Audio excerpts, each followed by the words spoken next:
never slow up, no I don't take shit. I got no love for the fakeness. If you wanna play tough and wanna hate this, I'll always show up. I don't ever slow up, no I don't take shit. I got no love for the fakeness. If you wanna play tough and wanna hate this, I'll always show up and make a statement. I don't ever slow up. The past is gone. Now's the future.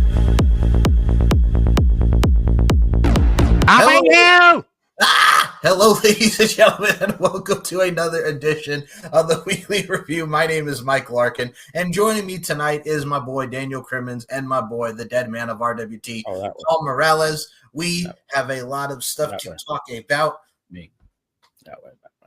As far as AEW goes, I'm sorry, my hands are backwards. I'm all like mixed up. I'm all like, you go that way, you go that way. Daniel Crimmins, Michael Larkin. I'm the dead man of RWT. You know where we at. You know that this is. Y'all know who we are. Y'all know who we are. Y'all know who we are. Well, at least I hope y'all know who I am. Well, at least me. Y'all about to find out. These guys. I'm just kidding.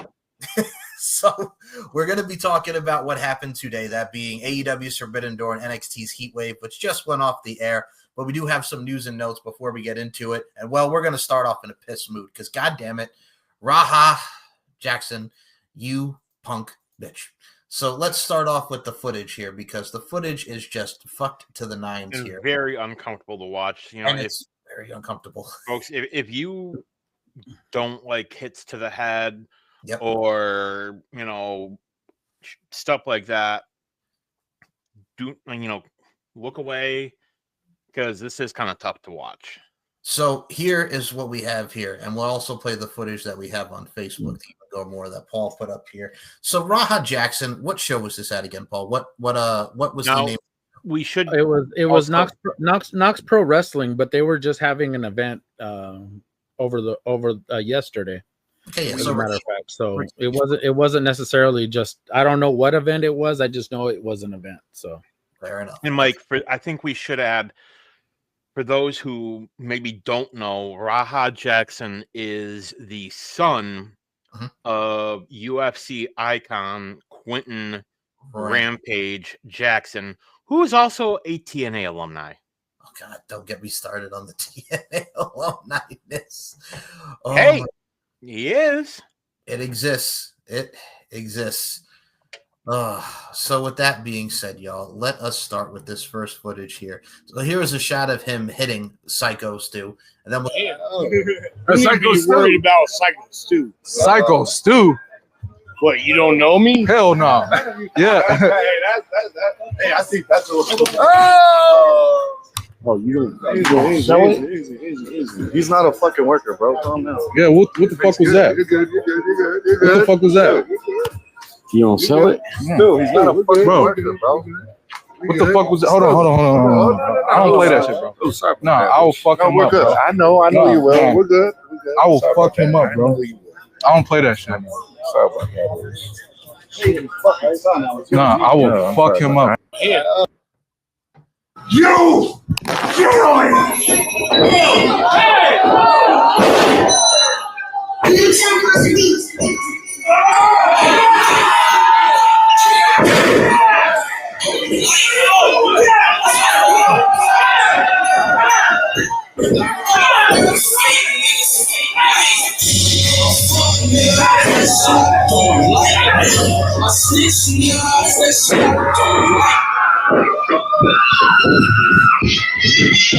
you gotta stop this shit, man. Hey. Stop this shit, man.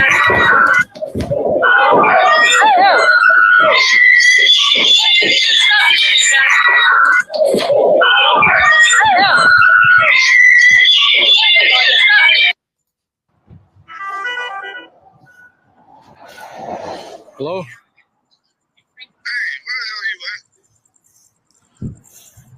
Told you to double leg that motherfucker and start welding him. I just saw the video. Shit pissed me off though, Andre. I understand that, but now they can't wake the nigga up. He's fucking in the ring, fucking flatline, bro. My bad. You didn't have to do all that shit. I'll call you back later.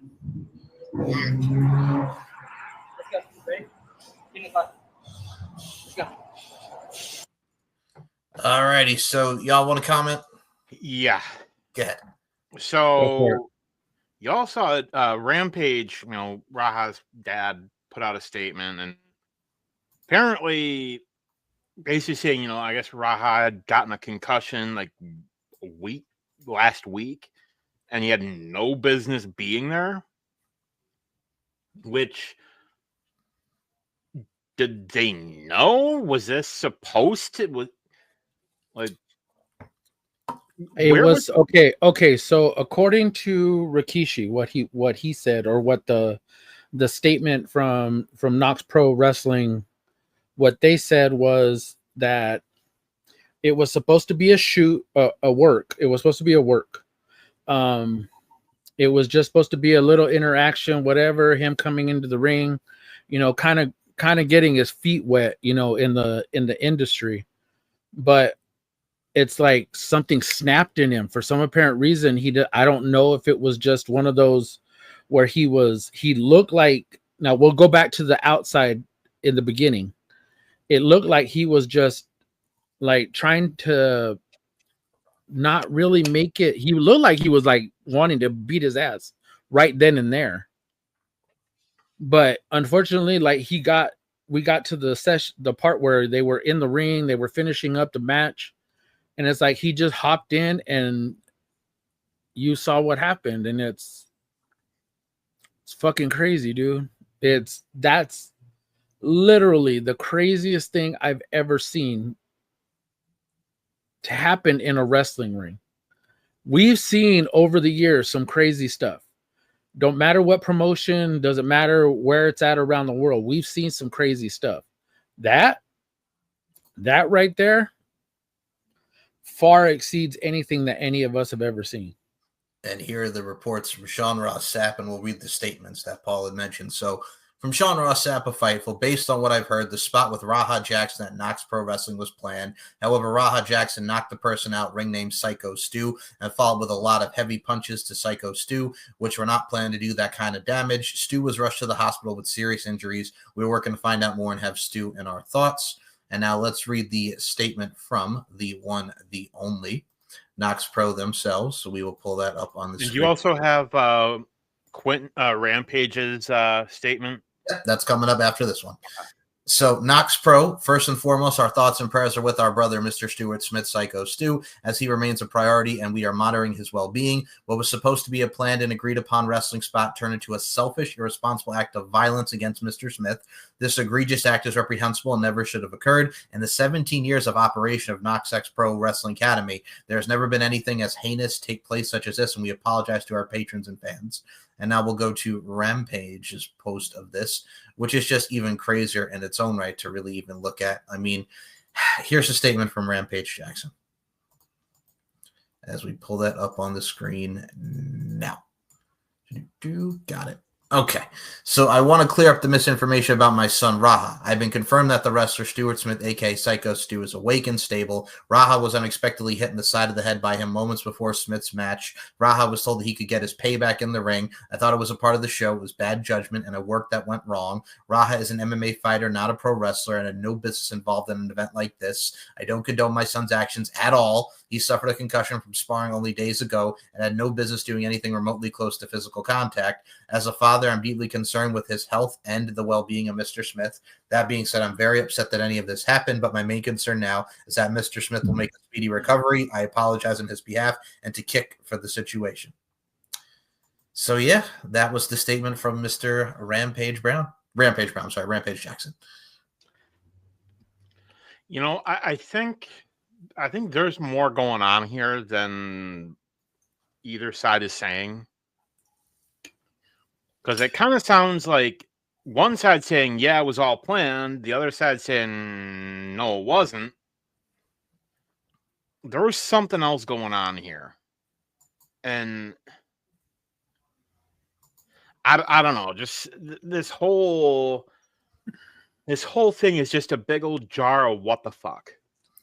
Yeah, I mean, even looking at that, even what you posted to the group, which was the exact same footage we saw, Paul, and just everything that's been making the waves, I'm just like, that is the most reprehensible, unprofessional thing I've ever seen. And I mean, I look at it from a stance like this. We even saw back them just like joking in the background of being a work, like we saw in the parking lot there with the beer bottle or beer can, excuse me. It's one of those things where it's just things got out of hand. And knowing that he had a concussion now, he shouldn't have done anything physical. It's sad because that poor guy who's also was a veteran from what I found out and suffered from PTSD. It's such a whole big bag of fuckery. And why, like Daniel said, what the fuck? So y'all got anything else to say about this? Because honestly, it's making my stomach even turn just like watching and talking about it. Like, this is the kind of thing where if Raha, tries to get into professional wrestling, which a lot of fighters have, yes, this alters it. This is going to follow him. Oh yeah, what he did. We talk about how many MMA fighters have come into the WWE. We'll just say wrestling in general. We won't even just use the WWE as an example. We can use for the many wrestlers, Ken Shamrock, King Mo. Continue. I mean, Shayna Baszler. Yep. On the list, Ronda Rousey. We could sit here with a list of people who have gone from MMA and come into wrestling. Period. They've never done that. Now, Ken Shamrock, yes, he had a little bit of an issue at the beginning, in the very, very beginning, but they sat down, worked with him, and told him, "Hey, look, this is how it goes. This is how it works." But ever since then, it's like you've had wrestlers MMA fighters who have come in, trying to acclimate that style with the wrestling style, and they've done great. We could say that we could talk about the ones that have failed, but we could talk about the success rate is a lot higher than it is the failure rate. Yeah. Mm-hmm. But never like that. Never like that. It would have been different had he did the takedown and maybe did one punch and then just got up and said, "Yeah, what? No. What that was, that completely went off the damn rails. One shot, okay, knocked him out. But I mean, he looked like he was knocked out with that slam. And then he didn't move. The referee just kind of stood there like, I don't know if I should jump in here or not. That's something that got to me too. It's like you look at the wrestlers and you see him being pummeled. You see him being over and over again, just getting beat like that, and nobody moved. Everybody was just kind of sitting there, and everybody was, I get it. You get guys that are out there that are trying to sell, but I mean, after shot number 3, number 4, number 5, number 6, why are you not moving? I don't think he would have stopped. I'll go back to Triple H and Stone Cold Steve Austin in the ring. You remember the guy that attacked Stone Cold? Mm-hmm. And Triple H right away, as soon as he saw that dude come in, boom, beeline towards him, and then him and the referee started beating their asses. I don't get it.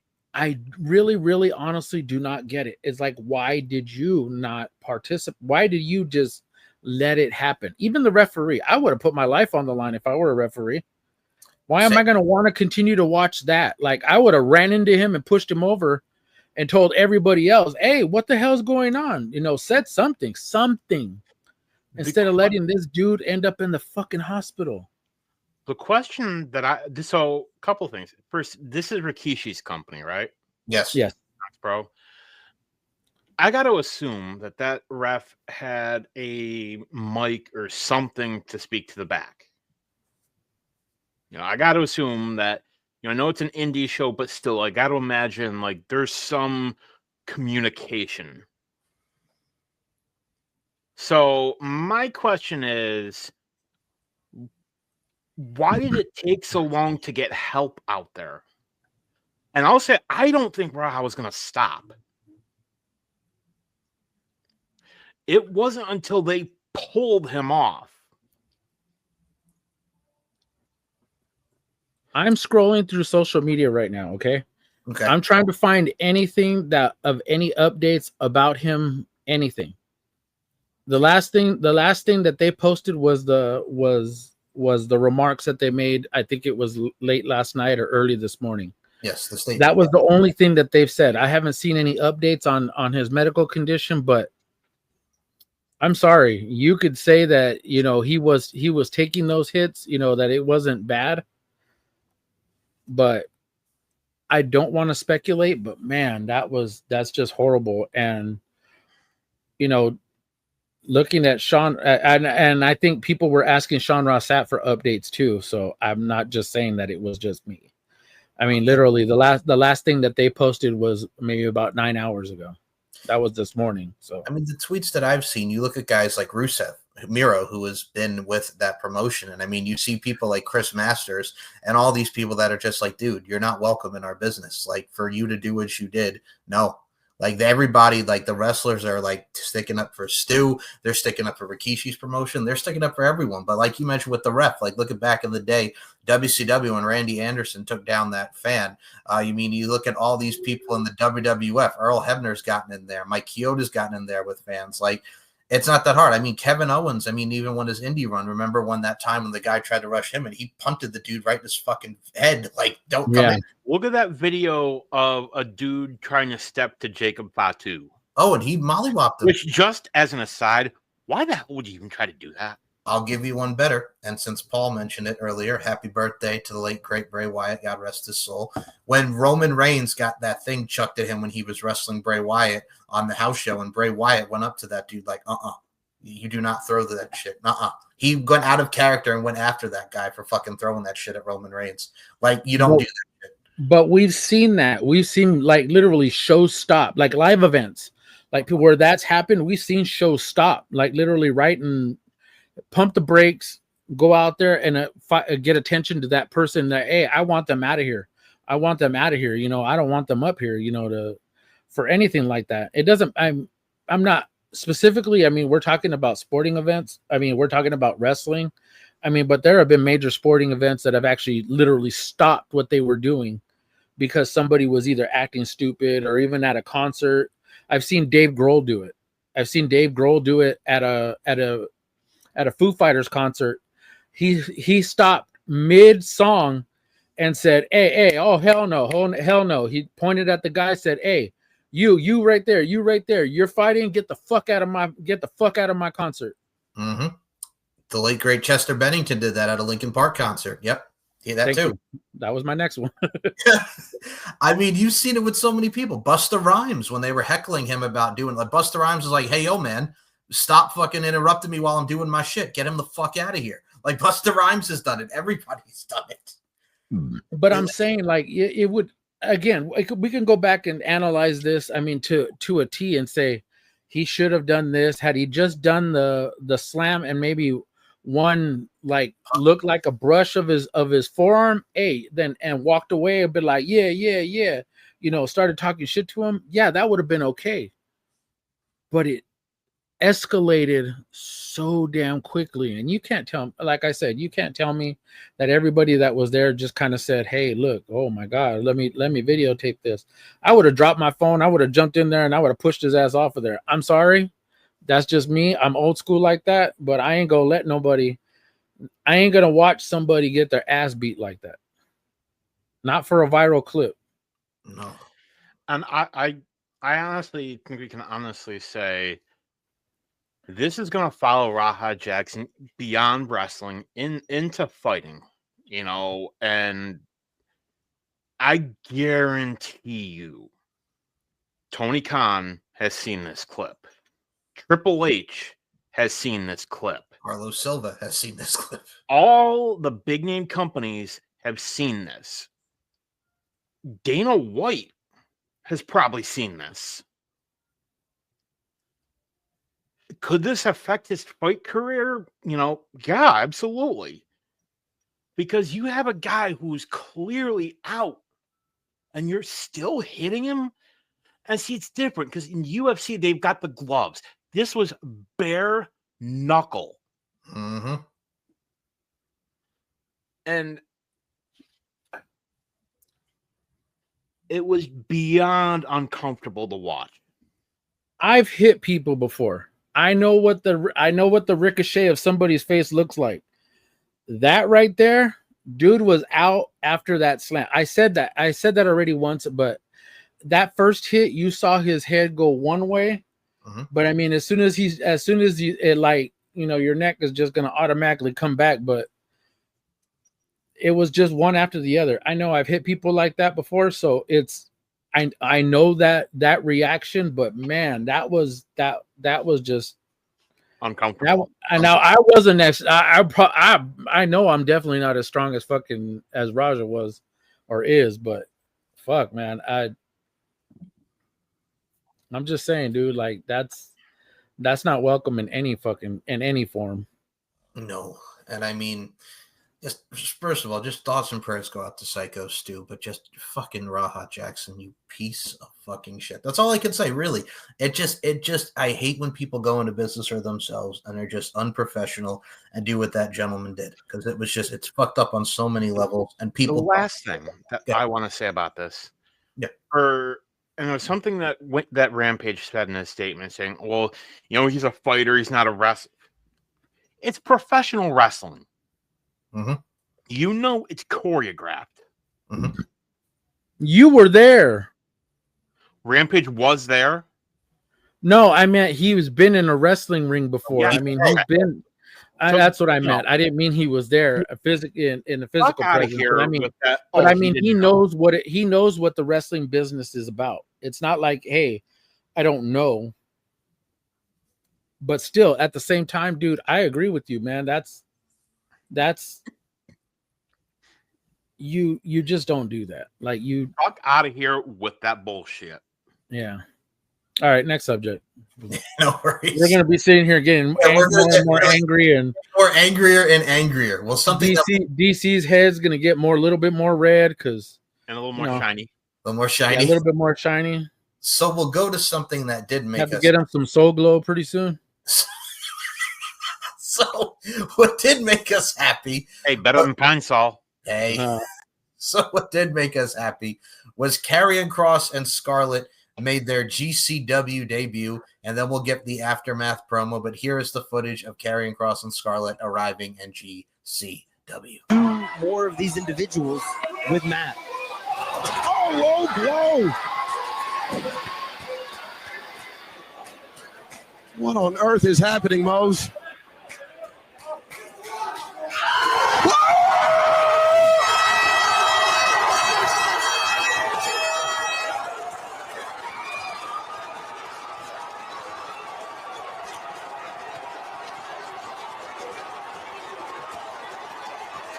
Killer Kross and Scarlett both.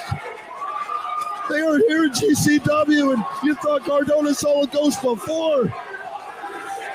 Well, now we're seeing ghosts, ghouls, and goblins.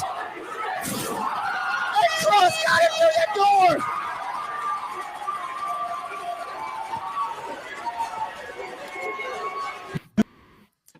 Woo! And now we'll get to the promo afterwards. So here was the promo from Karrion Kross and Scarlett after the bout with Shotzi and Matt Cardona. I lost my dream job, and I'm so sad. This isn't WWE. I don't know what I'm doing. I don't know. And it's not a work. It's clearly not a fucking work. Hey, you know what? I'm not sad anymore. You got to get on with your fucking life. What am I going to do? Learn to play the violin? No. I'm going to do what I'm good at, which is fuck people up. Nobody's paying to see sad people. They're paying to see maniacs. Am I right? Exactly. Crossbeard champion. I know what you're thinking, Matt Cardona. We're coming to take your crown. I mean, she might be coming to take it. Me, I actually think something's psychologically wrong with me. Like, I think I want to drink your blood. I don't know. I might. I'll see you around. You're getting fucked in the ass raw dog style, and then he's draining your fucking blood. You heard that right. Remember who the true fucking indie god is. Shotzi fucking Blackheart, your new champion. Fuck you.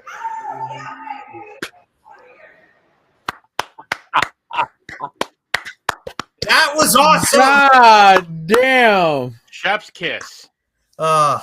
That was fucking Fuck, awesome. man. I swear this is what we needed in WWE, but man, I am so happy that they're fucking doing their damn thing on the fucking indie scene. Oh man, I am so fucking happy, dude. You don't even know that. As soon as I saw that last night, man, dude, that was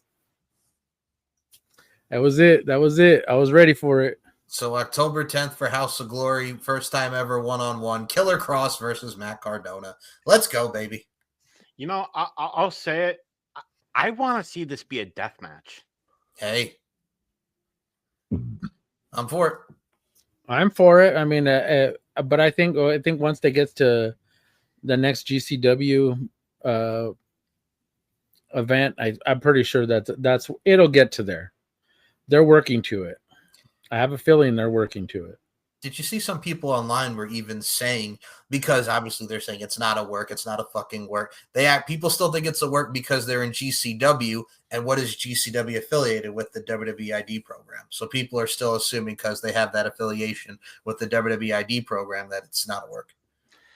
Look, whether it is or is not, really at this point is irrelevant. What this is fucking fun. It's cool. That was awesome. Yep. Like okay, we've sat here and said that we want to see people go branch out to go do other things. You know, and a lot of people were like shitting on him, like, oh, all of a sudden now you want to show up to, you know, all these little shows. And I've read a lot of the stupid comments that people have been saying. Oh, well, you just want to show up to these little indie shows to try and get seen by WWE again and blah, blah, blah. And you're going to be like Matt Cardona and never get signed again.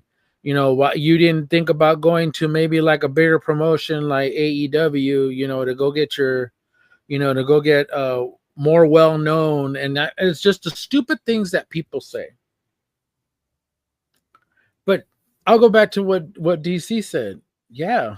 GCW is affiliated with the WWID program. You want to know what else is affiliated with something that WWE works with? House of Glory. Mm-hmm. They also work with the WWEID. They also work with TNA. Yep. Like FSW, where he cut his teeth in Las Vegas, works with WWE in the ID program. So there's a lot of these indies that work with the WWE ID program. Mercedes Moné went to House of Glory. Yep. You know, and she also went to GCW. So, and none of these promotions they may have affiliations, but I don't think it's so much of like, hey, I'm working specifically with them and I'm, you know, trying to push away from everybody else. No, they work with everybody.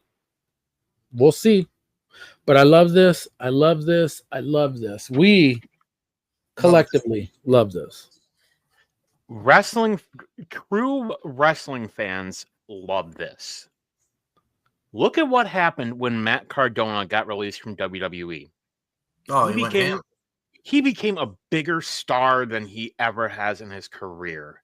Oh, yeah, now at this point, who the fuck is Zack Ryder? Exactly. I mean, he went and did the indies. He did GCW. He did TNA. He did NWA World Heavyweight Champion. NWA World Champion. Exactly. Like he went all over the place. Which is what he is not just, hey, I'm portraying the indie god. No, what he did is that he took that moniker and he ran with it. He took his internet championship with him. All of a sudden, he was GCW champion. He was House of Glory champion, and CCZ champion. But I mean, he's literally collected belts throughout his time away from WWE for other major promotions. He's worked in AEW. He's worked in TNA, and he's still working with TNA. Mm-hmm. So he does have that relationship through WWE with TNA. And he's still wrestling as Matt Cardona in TNA. So I don't understand how this is like people knocking on Matt Cardona because he's in the indies. And then now that they're knocking on Killer Cross for being in the indies, Dude, y'all need to get a fucking life. Understand that this is wrestling. We enjoy it. Enjoy the fuck out of it. Cardona has said that he is making more money now than he ever was at the height of his WWE career. And as far as Cross goes, do I think eventually he is going to end up back in WWE? Yeah, I think eventually he's going to end up back there. Having said that, he's having fun. But do I think that when he eventually goes back to WWE, which I think at some point it's going to happen.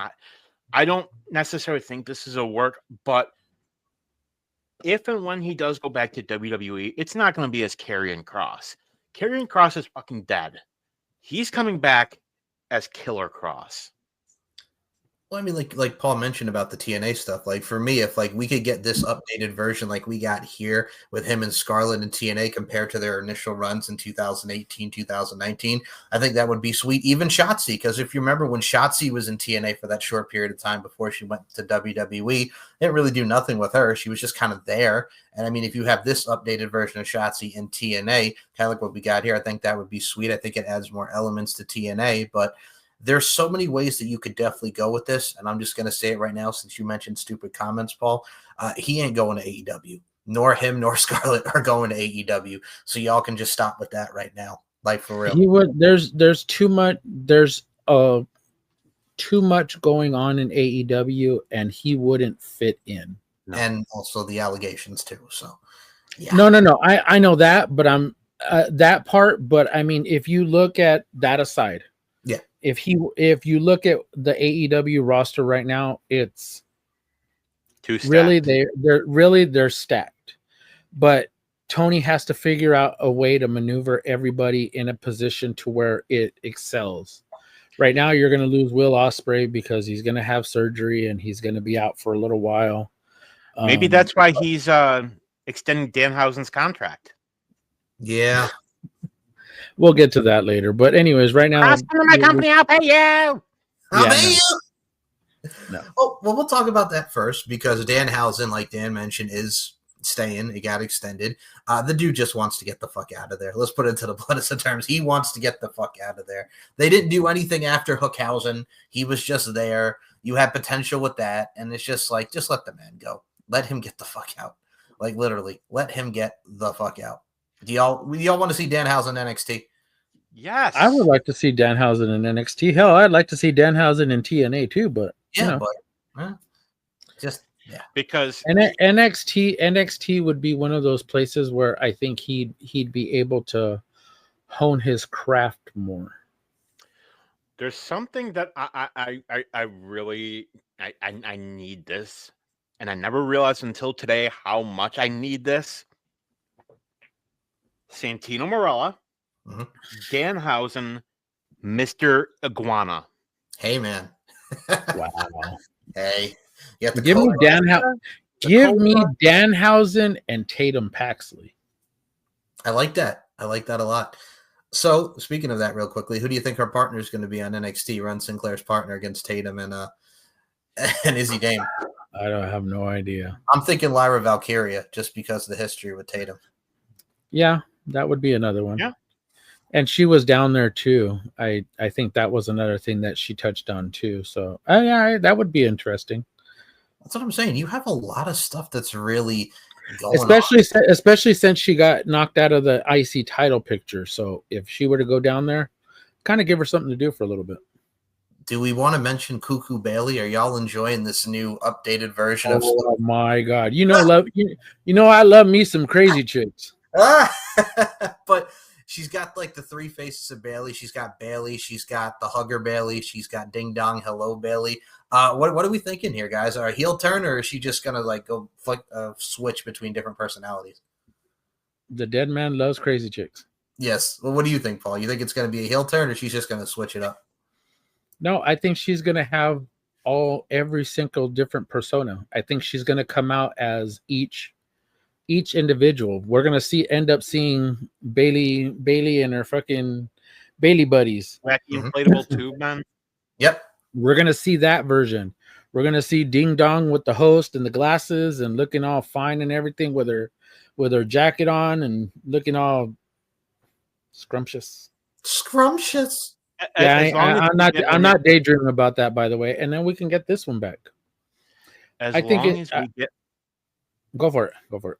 As long as we continue to get her making fun of Michael Cole, I'm here for it. Yeah, I'm here for it too. I mean, and one person that I think that we could kind of twist that, Uncle Howdy. I would like to see a Bailey Wyatt 6 type of vibe. That would be cool. I mean, they're stalking everybody, man. They stalked the tag champs. They stalked freaking the MFTs. The MFTs, Julia, and friggin' Kiana James and everything going on there with Nikki. I'm enjoying it. Like, they're finally done something with the Wyatt 6, and the Wyatt 6 against the MFT would be sweet. That would be. It's going to be interesting what they do with the Wyatt 6 going forward, especially as soon as we're coming up to the end of the year. I know I hate to say that, but we're coming up to the end of the year, so crazy to think.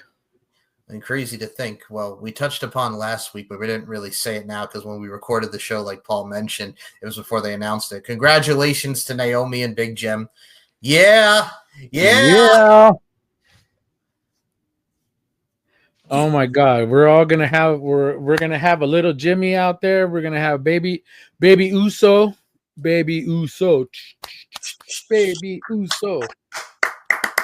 Man, we are ready for this one, man. And that was we had the last week and a half or so of us speculating, kind of going back and forth, and everybody online. And it's like I get what Wheezy Blonde said. Like Wheezy mentioned that it'd just be better if they say it as opposed to us just kind of going out there and kind of making all these speculations. But I mean, we can speculate. We don't know. And I don't even think she knew. And she really didn't know. No. She honestly didn't know. She just said she woke up sick that morning and she didn't know what it was. And they canceled the match Thursday morning. Next thing you know, she went to go have her test done and you got a baby in the oven. I mean, it's a similar situation with Becky. And I will say Becky's response to it, hilarious. Just saying, Becky's response had me dying. How irresponsible to get pregnant while you're a champion. Yeah, kind of throwing that under herself, huh? Well, can we also talk about the fact that Stephanie Vaquer sent this nice message, and then as Trinity, she's like, "Thank you so much, I really appreciate it." And then Naomi, Stephanie, what you call her, friggin' Velcro? Velcro? No, she called her something else. Oh my God, dude, find it, man. That was hilarious. What she ended up calling her? Oh my God, I'm bringing it up now. Vasectomy or something like that. She called her something, but man, I got it. All right, I'm taking it down. I got it. So, Velveeta, please. Velveeta. Me and my baby gonna beat your ass when I get back. I don't wish you well in Paris. Like she commented as Trinity, nice, but as Naomi, she called her Velveeta. Friggin' Jade is like, only because she's my niece, I will babysit her, but for you, no. Like it's so funny. Like it works perfectly. Like I love the split personalities of Naomi. It works. Right? It works. It worked. I have to admit, yes, it did work. She was getting over she was not supposed to be a face, but she was getting over. Like the crowd was loving this. Mm-hmm. Every bit of it. But you know what? Kudos to her. And also, I do want to just bring this up just on our last topic, because this just got posted a little bit ago. Hit me. The LAPD is investigating the Raja Jackson incident. Oh, snap. Wow. So it's under police investigation and not now, this just got a whole lot worse. That it did. Once again, speedy recovery and our love to the family and Psycho Stu himself. And that Raha, I'm just doing that just because. Like, seriously, fuck that dude. Like, anyway, I'm sorry. But let's go on to something else here. We do have to mention him once because it happened, and it deals with our topic at hand. You know where I'm going. It's the man, the one, the only Mr. Uncle Dave himself. So he had to comment because he can't just let shit go. So he had to comment about NXT and everything that was going into Heatwave, and he pretty much called NXT's Heatwave something that is filled with nothing matches. And I'm like, Dave, you really want to go there and talk about that? So here is Uncle Dave with his latest criticism about NXT having nothing matches. So what he said was, NXT does really well with men who watch by themselves is the name of the short. So here's what Dave Meltzer had to say about NXT. This is not the takeover era when those shows were something to look forward to. I mean, like, these are nothing lineups. I don't see anyone going out of their way to see it. You got to check their Peacock subscriptions for young single males. Yeah, I know. The one thing NXT is doing real well is males who watch by themselves. That's the one thing that where NXT has really been doing well at is the male viewership. It's incredibly high, and the female viewership for a show that draws the kind of numbers that they do is incredibly low. The male numbers are among the best on television, sometimes even the best on television, and the female numbers are like way, way, way down. So your thoughts on Meltzer and what he said about nothing lineups and the male viewership? Please, Dave. Please, DC, go. Dave, shut the fuck up, bitch. Yeah, it's not like NXT doesn't mollywop them every week in the ratings or anything like that. Dave, like, you gotta say some of the dumbest shit. Yep. Just for clicks. Yep. Just for the sake of clicks. That's a short, but still, at the same time, it's for clicks, and it's the dumbest take. Like, why? Why? Was it an excellent show? Of course, man. Dude, It was entertaining. It was like Forbidden Door, dude. It was very entertaining. My issue with, you already know what my issue is with Dave. It's like his shit just comes out of his mouth, and he says shit like just either to piss people off or to get us three, to talk shit about him. Yeah, because he has no clue. I mean, Conan went after him this week too because of the shit he said about AAA, and that CMLL right now is hotter than AAA. And I'm like, yes, because the last show that they did, Triple Mania, wasn't at its highest viewers in the millions as their people were streaming it like we were all up into it. And millions. And when Worlds Collide isn't going to be hot with Dominic and friggin' Vikingo again, like people like Dave, like just shush. You got to stop with this like infatuation of the fact that your bitterness is showing. Your bitterness is showing. Oh boy! So here is the other clip because Brian is also in this. Here is the other clip, and then we'll get into the show. Here's the AAA clip. Triple Mania, WWE sent out their usual deal about all these records, some of which were totally made up. Some, I mean, it was legitimately a sellout. It was the biggest gate that they ever had for, it's probably the biggest gate for pro wrestling ever in Mexico because in the old days they didn't have ticket prices like they charge now. Gate wise, I'm sure they set a record. Attendance wise, it was probably the biggest Triple Mania in several years. I think they claimed like record viewership, and that's absolutely ridiculous. I mean, it's, if they're going to, They claim the highest grossing and most viewed Triple Mania. Yeah, it can't be the most viewed because it was history. Triple Mania was on network TV in the past in Mexico. I mean, that's going to be way more views. And they've done millions. The Dr. Wagner and Psycho Clown mask match aired right after, I think it was right after a Canelo fight, but after a giant boxing match, and did like giant numbers. I mean, way beyond. I mean, even if you way beyond anything that this show did. So I mean that the idea it was the most viewed. Again, like they've had Triple Manias on network television in Mexico that were much bigger. Paul, I can see social media, Dave.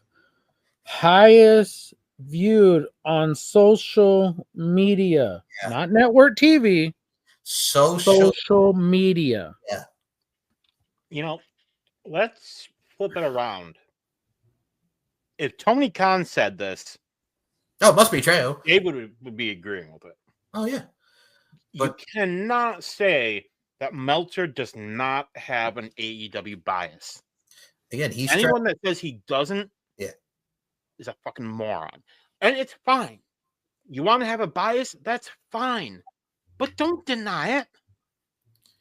Yeah, don't deny it, Dave. Like this friggin' ownership, this friggin' everything of them friggin' getting AAA. I can't even think of the word. Acquiring AAA. There it is. The fact that them acquiring AAA hasn't done good business for them, and now everybody wants to see Dominic and Vikingo. When Worlds Collide was a success on YouTube, this was a success on the WWE YouTube. People are watching this. They're invested. You had Mr. Iguana competing on Monday Night Raw for the World Tag Team titles. Yep. So don't give me that shit. You had Garza. You had him on Friday Night SmackDown. And you had Garza. And that pop for the AAA tag titles with Psycho Clown. Like, you can't tell me that they're not drawing. Like, people are popping. Iguana's over. Lola Vice is over there, and she's killing it. Like, there's so many people that people can be invested in. Dr. Wagner Jr., El Macias.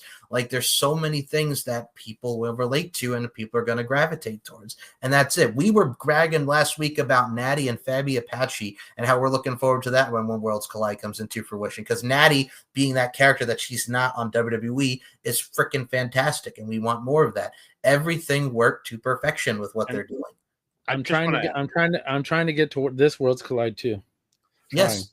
Okay. I'm gonna say this. Yes. Can we please get some new belts made for AAA? Like, I'm sorry, but that mega title is fucking ugly. It's not. Oh, hold on. It just needs to be adjusted. It needs to have a different shape. Crap. I love the design on it. Yeah.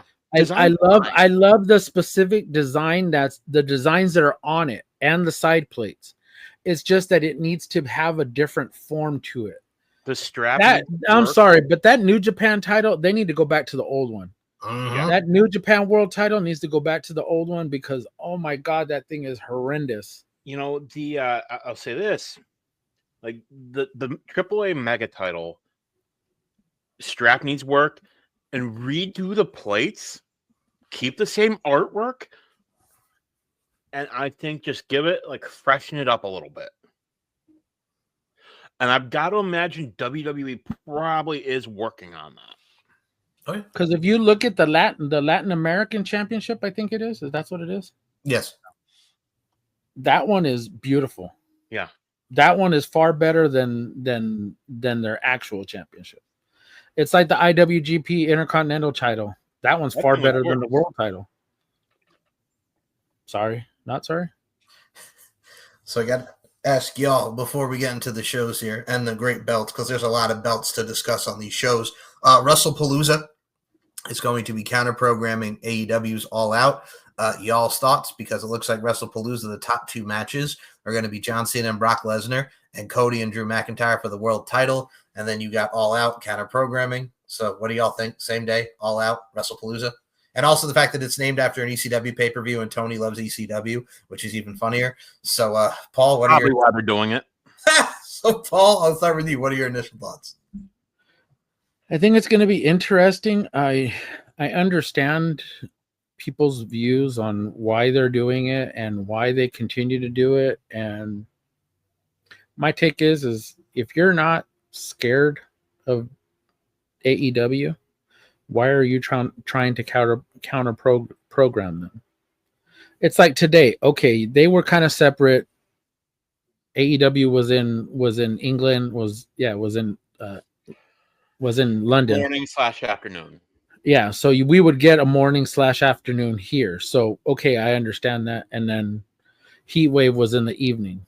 but for you to try and sit here and tell us as fans that the reason why you're not doing, or we're not trying to compete with them because there is no competition, then why are you trying to counter program him?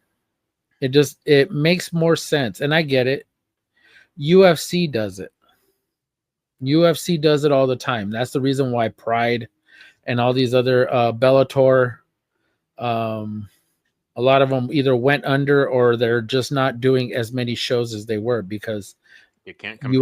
UFC started doing more and more shows. You know, they have their regular shows, then they had their Friday night shows from their performance center, and then they got the fight night on either on Friday nights or Saturday nights, a couple of times a month. But I get it. But if you aren't afraid of competition, then let them do them and you do you. That's just my view on it. But I mean, if they choose to want to continue to keep doing this, you're going to get a lot of pushback from people who are going to want to watch one more than the other. Yeah. Saying. I mean, I remember growing up, when there was Raw and Nitro, and I remember always used to watch that first hour of Nitro, then switch over. Well, yeah.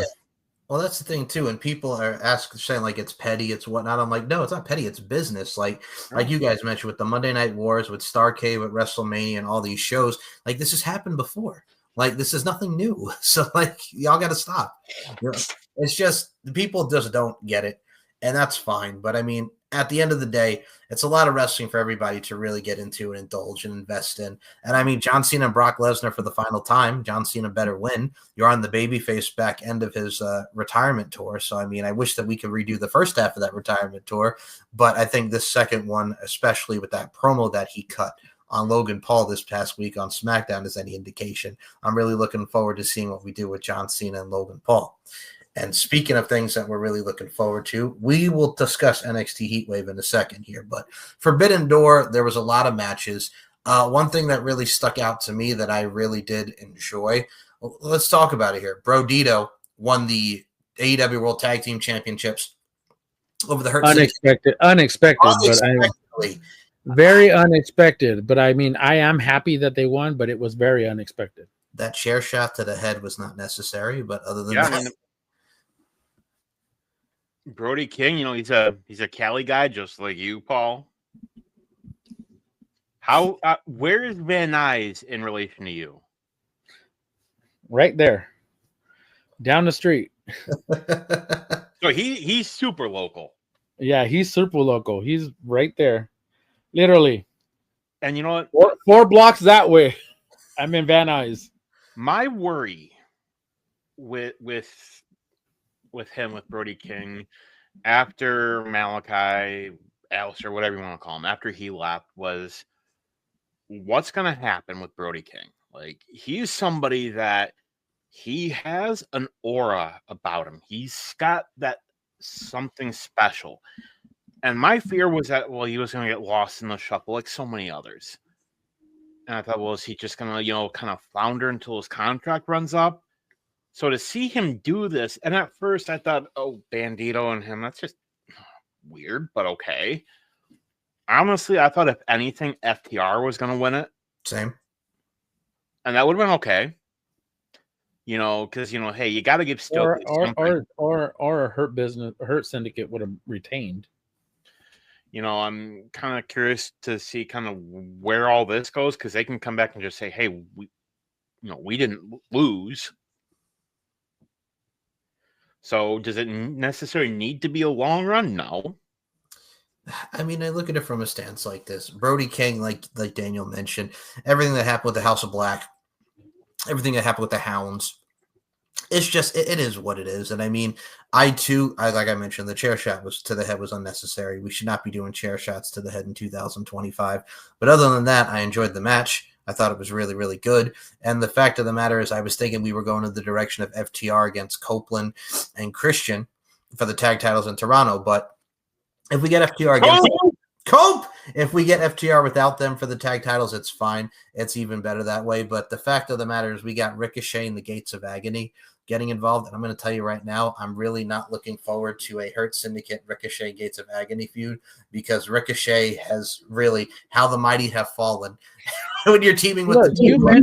You mentioned them, and what was interesting that popped into my head was like, okay, so now they lost the title, but why couldn't you have like Gates of Agony win them? Why couldn't you have that team win them? Or it mind boggles me, like the Outrunners. The Outrunners are such a good team. They're such a formidable team that are really, really put together well. Like, I don't understand like why they couldn't have been the ones to be the champions, and then maybe Bandito and Brody King beat them for the titles at some point. But I get it, but still. I've said this, I believe, on our show. I've said it on Kicking It with the TSK. Mike's going to put links down below. Cheap Pop number 1. It's AEW has enough talent between Ring of Honor and the AEW brand where really they could do a brand split easily. Have 2 sets of titles, have 2 sets of tag titles. You have the AEW tag titles, and then call them like the World Tag Team titles or the TBS Tag Team, whatever. It really does not matter. You have more than enough teams to make it happen. How many people do you have in the back that are just sitting there? Like, you have Private Party that's probably on their way out. I mean, I'm with Paul with the Gates of Agony stuff. It's like with Ricochet and the Temu version of the MFTs. It's one of those things, and I hate to say that about a Gates of Agony because they're a formidable tag team. But the problem is when they did the match with the Hurt Syndicate, it was like they beat up some J-Brones, and it's like we like to hurt people. Then they did the tag team match, they lost, and then they immediately turned heel and went with Ricochet. Like there was nothing there. It was just kind of like bing, bang, boom, we're done. And I mean, Jet Speed was there, which whatever. And poor Michael Oku, for God's sake, friggin' took that bump over the top rope on the friggin' 0 hour. I hope Michael Oku is okay. Good God. I know. God, that freaking... that bump was ridiculous. Do y'all want to talk about how Jamie Hayter came back? That was... I don't even know what the hell that was. All I know was Queen Amadada and Tekla were fucking running, like beating each other all the way out, and I get it. That started on 0 hour. I completely get that part. Yeah. For them coming out and they're still fighting with each other, and I don't know who the hell said it, that they must be exhausted, still fighting after, and they were there during 0 hour, and that was like 2 hours ago, and next thing I know, you just see Julia Hart come out, and then you see Sky Blue come out. That would have made more of a pop had she actually was into something or was doing something. It was 3-on-2, and yet the 3 were the ones that ran away. Make that make sense. My thing is with Jamie Hayter, the last time we saw her, she got attacked by Tekla at her debut. So I would think she would want to go after Tekla and have a match with Tekla. But fine, whatever. Whatever. And you would have gotten it in fucking England. Yes. I don't know anymore. Look, we listen and we don't judge. Yeah. Speaking of listening. Yes, we do. Yes, we do. Do you guys want to talk about Cope and Christian beat Luchasaurus and Kip Sabian?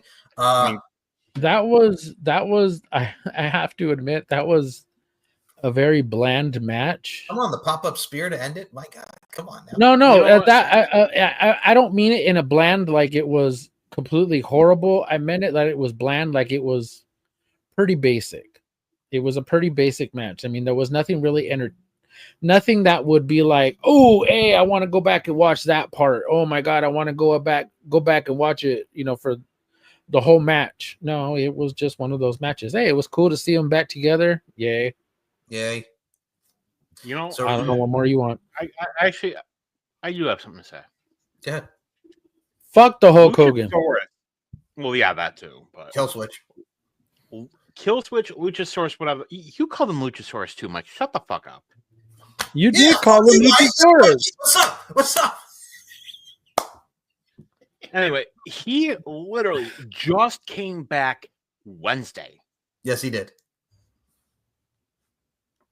And you have him lose? Yeah. Like this?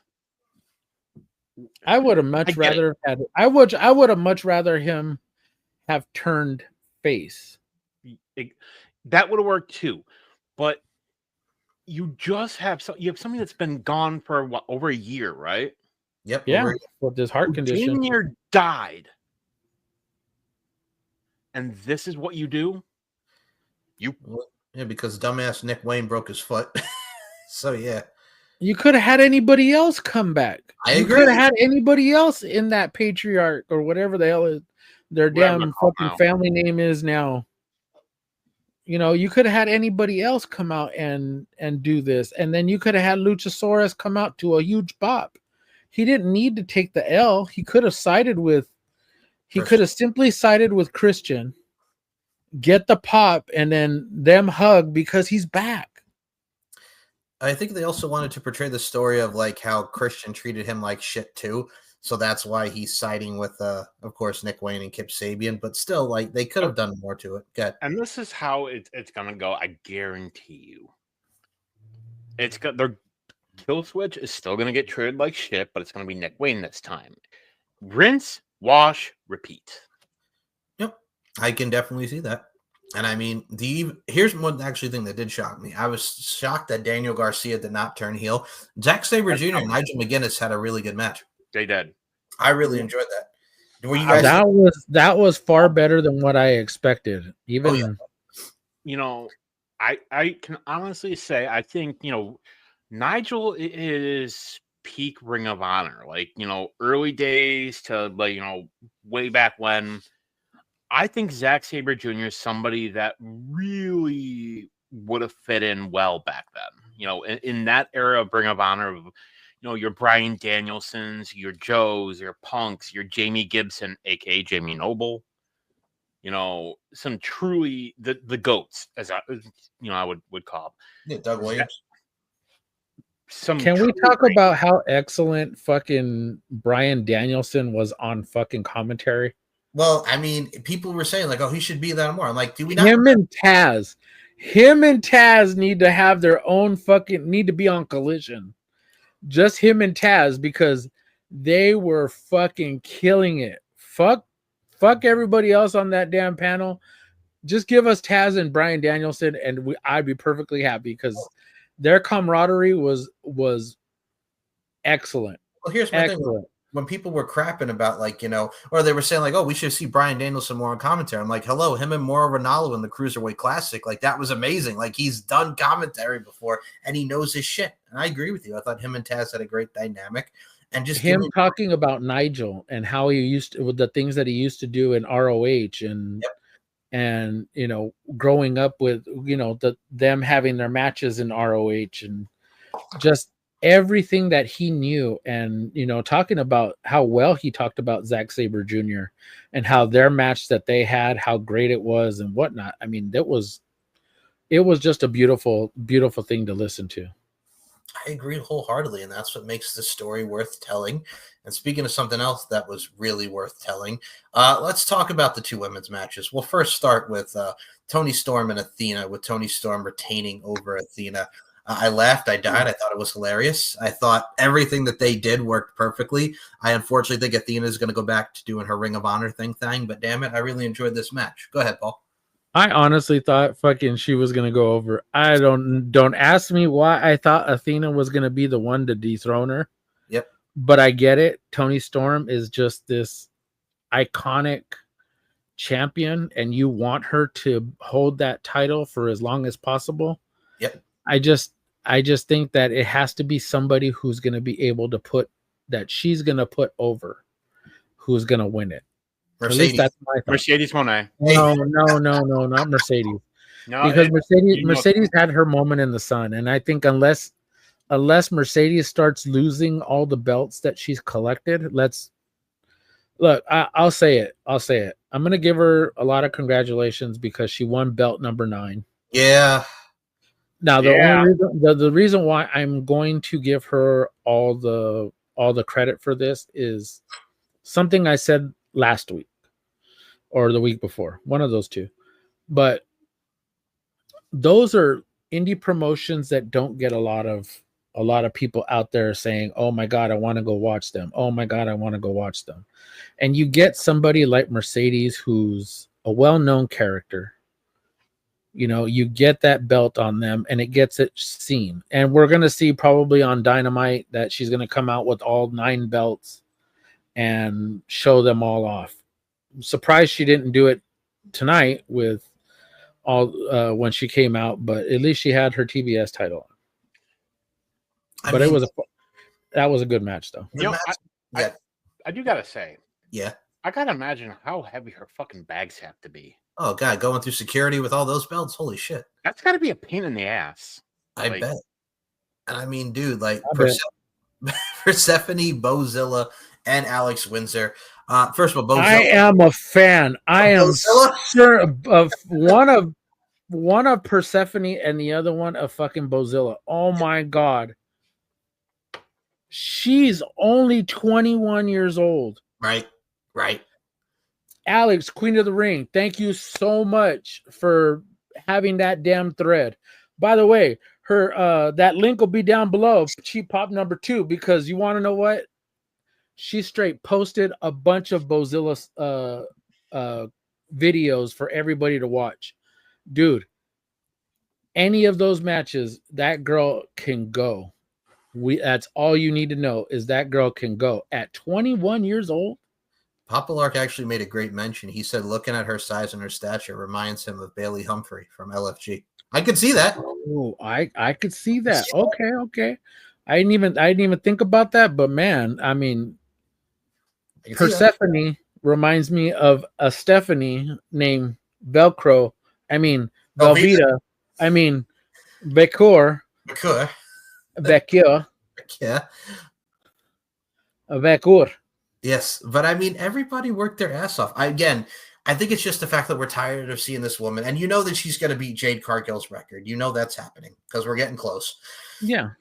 I think both of the women's matches delivered with Tony and Athena. Just like you mentioned, who's going to beat Tony? We definitely will see. I'm curious to see what direction we go for the. Go ahead. All right, I see you got something. Tell me the best spot of this fucking match was not when Tony threw fucking Athena into the damn barricade and the lights came back on. Yep. Tell me that was not the best shit. That was the funniest shit, and everybody started rounding or giving applause and everything. That was hilarious. That was hilarious. That was the best part of that. Like everything that they did, psychology and presentation, entertainment wise, really worked. And speaking of something that worked, I guess I kind of don't want to see him in another group, but we're going to go there. Okada and Swerve. Okada gets the victory. And Takeshita and the Don Callis family comes out. And Wardlow makes his return to AEW. And he friggin' stares down Takeshita. I know we're getting a Takeshita babyface turn very soon. And you could see him leaving the Don Callis family. Kyle Fletcher also beat Hiromu Takahashi. Y'all, are you looking forward to Wardlow and the Don Callis family? Until he gets hurt again. Yeah. Anything else you want to comment on that? That's not what I wanted for him. Me either. That's not even remotely close what I wanted for him. What the? He left us. He was like, "Man, I gotta go." Look, he didn't even want it either. He didn't even want it either. He was just like, "Man, I gotta get out of here." Fuck this Wardlow filibuster. I'll be right back. Oh, now we got to fill the time. Oh, okay. Now I guess we got to fill the time. All right, DC. Well, then you tell me what you wanted for Wardlow. You know what? I don't know what I wanted, but you know what? There's a worse scenario that we could have gotten. What was that? him rejoining MJF. Yeah. And we could have gotten that, which honestly, I kind of thought that's the way that they were gonna go. But I mean, okay, but what's the story gonna be? I think if you look at the perfect scenario, he should have went after MJF as opposed to what we got. Yeah, I mean, my thing. Well, what do you know? You didn't even hear what I said. I just heard what I Yeah, all right, DC. So this is our show now. All right, man. All right, man. No, So but I'll look, say man. this. Look, man. We just gonna leave this guy. Look, we're just gonna I leave that know. guy out, man. I know what Mike wanted. What? You know what he wanted for Wardlow? What? Bill Goldberg. Bill Goldberg? No, fuck that. No, don't even put that into the universe. You already did. You already did. I am going to put it laugh on the like universe. a moron. I am going to laugh like an idiotic moron if this happens. Anyways, back to what I was saying. All right, DC. So since this guy over here didn't want to hear my question. Well, okay. So what? Okay, so let me ask you. So, what would you have wanted for Wardlow as a return? Where would you have liked to have had seen him come into it? Okay, so if you were to ask me, I said this with Rob and Nicola, and I'll say it with you guys.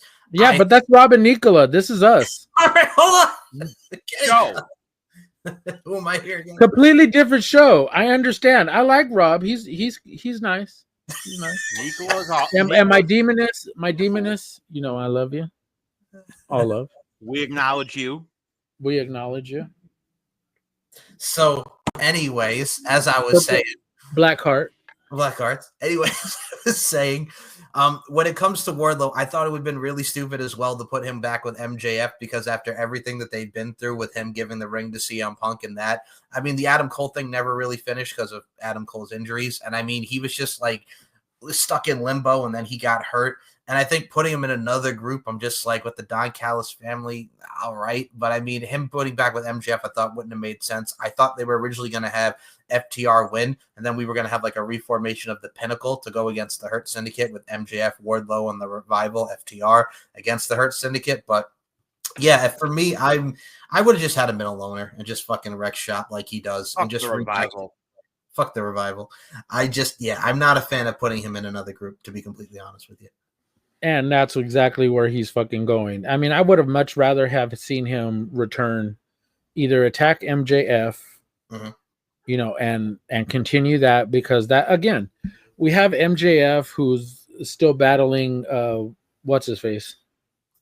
Mark Briscoe. Mark Briscoe, sorry, my bad.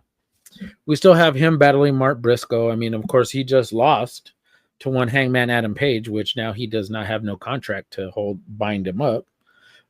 He was already kind of feuding with, not really, but still got kicked out of Hurt Syndicate. And, well, I guess he would be still feuding with Bobby Lashley if that's just the case. I don't know what he's doing because it's. I don't even know where he goes from here, because if you didn't give him the title, then what?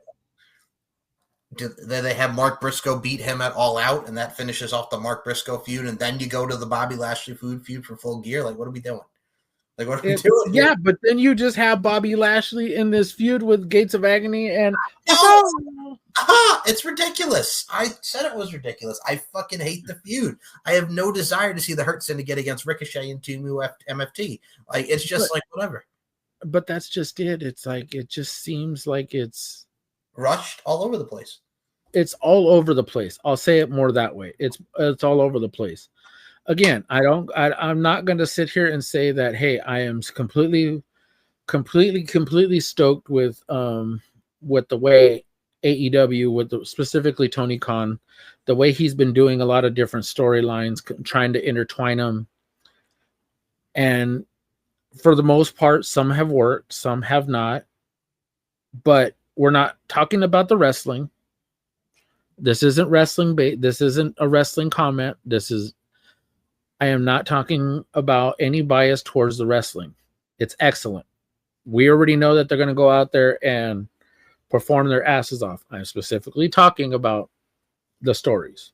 If they don't make sense to people and they don't make sense to fans, how are you supposed to draw them in order to people for the people to watch? I'm right there with you. And I mean, Hangman Adam Page retaining was the right choice. I was thinking they were going to do MJF and Bobby Lashley for the title, but again, we got Mark Briscoe again. They're going to get Mark Briscoe that final victory and redemption against MJF. So fine. But then we still got the Hurt Syndicate looming, but they're feuding with the Gates of Agony. I mean, where do we go from Hangman Adam Page now? Who the hell is he going to wrestle next? Yeah, DC. Who else is going to wrestle? You know, there's a tough call. Like, one of the things that I honestly kind of thought that they were going to do was have MJF win it and then have him drop it to Mark Briscoe. Yeah, that would be cool. You know, I think that would have been appropriate. You know, it would have tied it in. Because, I mean, honestly, to see Mark Briscoe, and honestly, it's unfortunate that it had to happen this way, because I've been a fan of the Briscoes for forever, and to see Mark come into his own like this, and to just hit him, to see him progress, is really cool. Like, he is a lot better than people gave him credit for. You know, they gave him credit as just, initially, he was just the other brother. You know, Jay was the star. And Jay was a star. Yes, I agree. Mark is just as good. Yeah, but Mark wasn't prominently featured as a star as much as Jay was. Now, you're never going to hear me knock on Jay Briscoe, because I absolutely loved him. Forget the tag team stuff as an individual, and individually, I thought he was a far better presented talent, featured talent than Mark was. But now that Mark has had the time to sit in front of the camera, in front of the audience, and for people to see him. Look at what we're getting. Look at how awesome Mark Briscoe is. Dude, that's just the evolution of what Mark has been since Jay unfortunately passed. And I'll say this, 2 points I want to make. It's now you could see Mark Briscoe in the AEW world title picture. Yeah. And I want to ask you guys this, and think about this for a moment. Can you imagine what would have happened if years ago Triple H had gotten his way, and now Paul leaves us? I didn't leave you. Turn the camera off. I just turned the camera off. Now, think of what would have happened years ago if Triple H had gotten his way and the Briscoes had signed to WWE, had been in NXT, and the Wyatt family, the initial plan was for it to be Bray Wyatt and the Briscoes. I think it would have been an interesting way, instead of having Harper and Rowan. I think the Wyatt family that we got is iconic, but I think it would have been a little different with the Briscoes. I mean, I look at it like this. If the Briscoes were in the tag division, you had the Ascension there at the time. That was the top heels. You had so many people they could work with, like Neville and Oliver Gray. There were so many people in that tag division that you could have put them with the Lucha Dragons. I mean, it would have been interesting. And like you mentioned about Mark Briscoe compared to Jay in Ring of Honor, I mean, Mark was the TV champ, but he didn't have the rise to prevalence like Jay did. And now that he's friggin' doing his thing at AEW, I could definitely see happy for him. Me too, man. It's just, I think they're finishing it off perfectly with the MJF feud. And I think the fact that we're actually getting more out of Mark Briscoe, that intensified, angry Mark Briscoe, really works. And I know Mark has said he will never do another tag team, but damn it, I think this would be great. Imagine an MJF and Mark Briscoe tag team. You cannot tell me that would not be entertaining as hell. I mean, we had, Better Than You, baby, so why not? Give me a couple of vignettes of MJF on the farm. Oh, God. This is for poor people. I don't do this. Yes, I Are can we do are it. we doing the simple life all over again? Oh God, who's Paris Hilton? Who's Nicole Richie? There you go. I know, right? There you go. I'm not a poor. I'm not a poor. Well, I'm gonna tell you something. Speaking of poor, well, as far as Hangman, who's in what's next for Hangman Adam Page? For the love of God, if it's Jungle Boy, I'm gonna be pissed. If they return Jungle Boy like that and have him go against Hangman Adam Page, I will be pissed so bad, so much. That'll be another conversation for another day, but we will find that out on Wednesday. That we will. You know, the thing of it is, like, Yes. there's not really a lot of clear cut. Be like, okay, this person's next. You know, could they theoretically throw Mox back in the title picture? Yeah. Should they? No. No. I mean, we'll don't find know. out. I don't know, but what I do know is this. Man, this lights out steel cage match. The Golden Lovers, Darby Allin, Tanahashi, and Ospreay defeated the Death Riders, the Young Bucks, and Gabe Kidd. First of all, John Moxley is a sick motherfucker, putting that fork in his ear. This was just Darby Allin's ear. Yeah, friggin' the plunder from down under. Darby and Gabe Kidd going from the top of the cage through those tables. Whether Yuta going through the announce table like it's friggin' Bad Blood 97. It was violence upon violence upon violence. The gummy bear spot made me laugh. My God, I died. I died. I thought that was no. Their entrance music, their very first entrance music made me die too. Slick Nick, baby, Slick Nick. Like everything hit the mark of what you knew this match was going to be, and because it's his last match in the UK, Hiroshi Tanahashi got the pin, and then Will Ospreay gets the send off, and then he gets attacked by the Death Riders. Multiple paradigm shifts, the DDTs, everything from John Moxley, and then they just stomped on his head with the chair, and that takes Will Ospreay out. So you know when he comes back, we're gonna get Ospreay and Moxley. Swerve, like we mentioned, lost to Okada, so he's gone. So you lost 2 pivotal points of what AEW was as far as the division goes. Did y'all like the match and its insanity and the follow up with Ospreay getting beat up? I'll start with you, Dan. What'd you think? Yeah, it worked. You know, it's the problem is the people that you could have had as credible challengers, you don't have that now. Right. You know, I'm not saying have Okada lose, not saying that. You could have had, I know Tony hates doing this, but we're talking about Tony Khan here. About Tony, so yeah. Have an inconclusive finish. You know? But maybe we get Okada versus Hangman. That would be interesting. Maybe we get Kenny versus Hangman. They got history. Yeah. Could run that back. How many people would have thought not 5 years ago? Well, we'll say, yeah, they've been in existence 6 years ago when they started this company, that Hangman Adam Page, who was pretty much the background of the Bullet Club in New Japan, was going to be a pretty much a huge part of that company.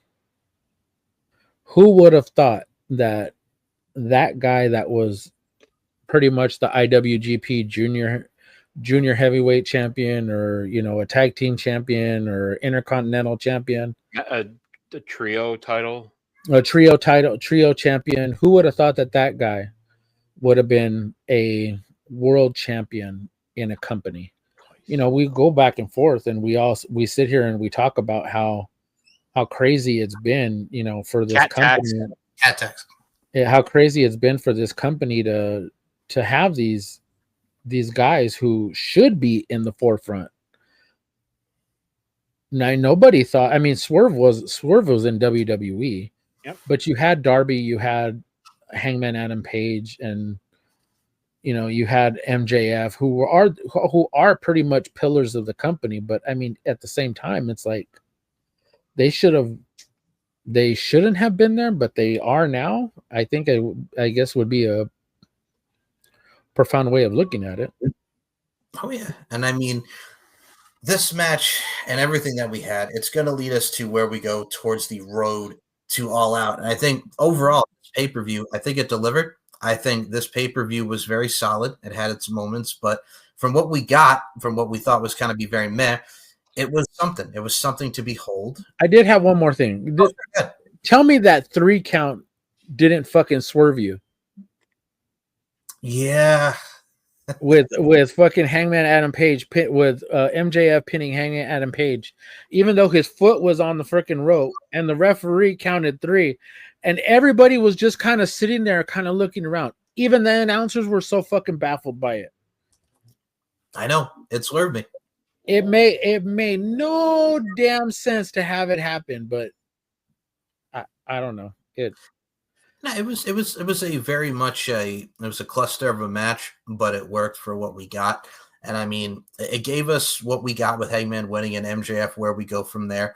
But there was a lot of twists and turns within that show. And I mean, like I said, if y'all have not checked out Forbidden Door, go out of your way and check it out, because it was a solid 5 to 6 hours cheese of of friggin' wrestling that Tony gives us and loves to give us on the AEW front.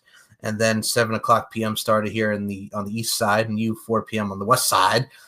We started with NXT Heatwave. I think let's talk about the 2 title changes first. First and foremost, the one that none of us thought was going to happen. Ash by Elegance defeated Masha Slamovich and JC Jane for the Knockouts Championship. I was going JC wins, and then Masha takes it back at Bound for Glory. I was not expecting Ash by Elegance, but the interference of the Elegance brand and Fatal Influence getting ejected, I thought this was perfect. And first of all, Dana Brooke, Ash by Elegance, whatever you want to call her, deserves it. That girl has worked her butt off, and much love to Ash by Elegance. I will let Daniel start on this one, and then I'll go to you, Paul. What were your thoughts on Ash by Elegance winning?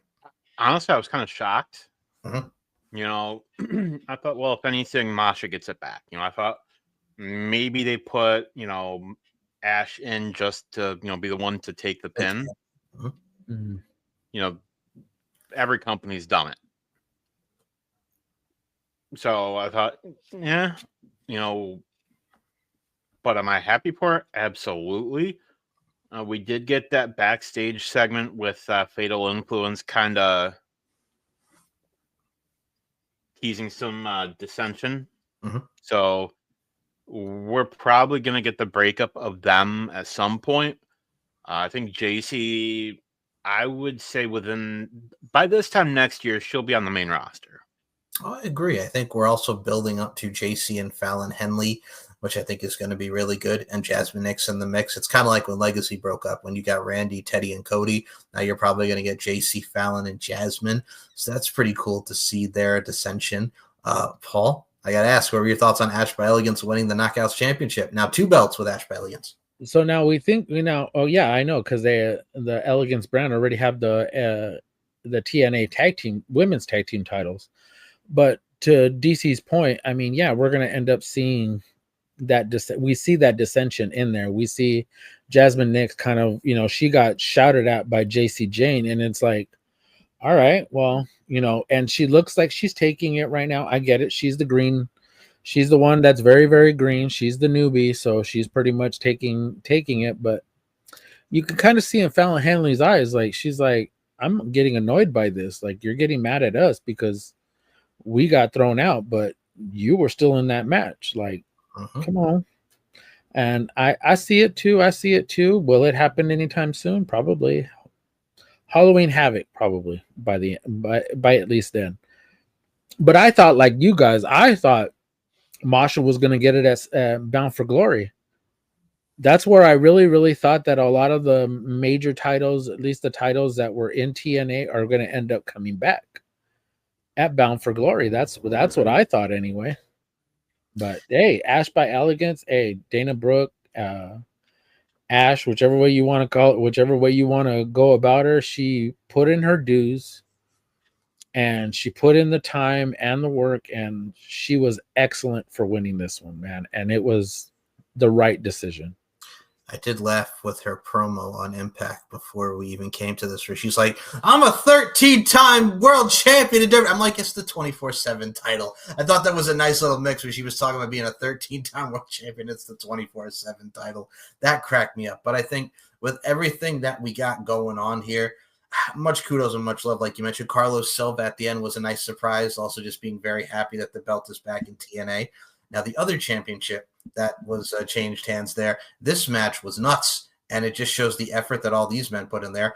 Hank and Tank, who are just absolutely flipping amazing, lost the NXT tag team titles, against Dark State's Dion Lennox and Osiris Griffin. Wow. These guys were diving. These guys were the power moves, everything. Everybody told a damn good story, and then they cheated at the end. And then Hank got this hell of a doomsday device by Dark State, which the flip was insane inside out. And then Dark State take the tag titles. Paul, we'll start with you on this one. Dark State winning the tag titles over Hank and Tank. Your thoughts? Dude, that was a far better match than what I expected. Mm-hmm. That was excellent. You mentioned the flips and everything like that, all the aerial stuff. Man, two big guys going out there and flying their asses off. It was excellent, dude. And kind of had that feeling like Dark State was going to win this, but kind of hoping they didn't. Hank and Tank, they really remind me of Public Enemy. I can see that. That's it. That's who they remind me of. And Heavy Machinery would be another group, another tag team. Yeah, exactly. You know, that would be another group that they remind me of. I mean, just two big guys, you know, going out there, you know, doing what they do. But Dark State needed something other than just attacking people, you know, in their matches and whatnot. So I think having the tag team titles kind of gives them that little bit more of a platform. One thing I do want to say is I would like to see TNA start winning NXT titles after they regain theirs. See, you're actually going to bring it to my point. Here's my thing where I think they're going to go. The System is the only tag team to beat Dark State, and they beat them at Slammiversary. I think for Bound for Glory, we're going to get Dark State in the System for the NXT tag titles. And I'm here for it. Eddie Edwards. And the System needs to win them. Yes, they absolutely do. If you want to have we've seen JC Jane and Trick Williams with the with the championships. Now we got to see a TNA team hold the NXT gold. I would definitely agree with you on that. I think, that, and I would love to see somebody take out Ethan Page. Eddie Edwards would be one of my suggestions. Yes, because him and Ethan Page do have a history. Yes, they do. So I would like to see that one. That would be one that I would definitely like to see. What about this fellow Canadian? How about the hometown man, Cody Deaner? No. Not yet. But no, I really enjoyed this. And Dan, your thoughts on Dark State winning, beating Hank and Tank? Absolutely happy with it. You know, it's give something for Dark State to do. You know, it's fleshes their characters out more. I'm happy for it. Now, Dan mentioned the dissension with Fatal Influence in the back. Someone else who was in that backstage segment was Lola Vice, as she would defeat Jada Parker, Miss Parker, and Kailani Jordan, and she is now going to face JC Jane for the NXT Women's Championship at No Mercy. I'm not shaking my butt like Lola. I'm not. Fort Lauderdale, Florida, No Mercy. Oh, sorry, my bad. I think we had the right winner here. I was going to go with her or either Kailani because of the history with Fatal Influence, but Lola Vice is what she's doing in AAA. It gets more eyes on AAA because she's been a representative from NXT over there. So I'm here for it. Your thoughts on that girl, Lola Vice, uno, dos, tres, cuatro, winning the number one contenders match and facing JC Jane. Go ahead, Paul. Oh, me. Oh, you know, I love me some Lola. And my wife loves her some Lola too. So, you know, hey, we all some loving on Triple A. So it's interesting to see that she's the one that she of all people are the one to have her hold that title at some point and then take it to AAA. Give it to me. And Flamer, oh my God, them two, give me that all day. Flamer and Lola Vice, you just put it to the universe. I like that. I put it out there in the universe. There it is. Dan, your thoughts on Lola winning and getting the title shot against JC at No Mercy? I think at No Mercy. And when is that again? The end of September? Yeah, in September. I think at that point, it's time to pull the trigger and put the title on Lola Vice.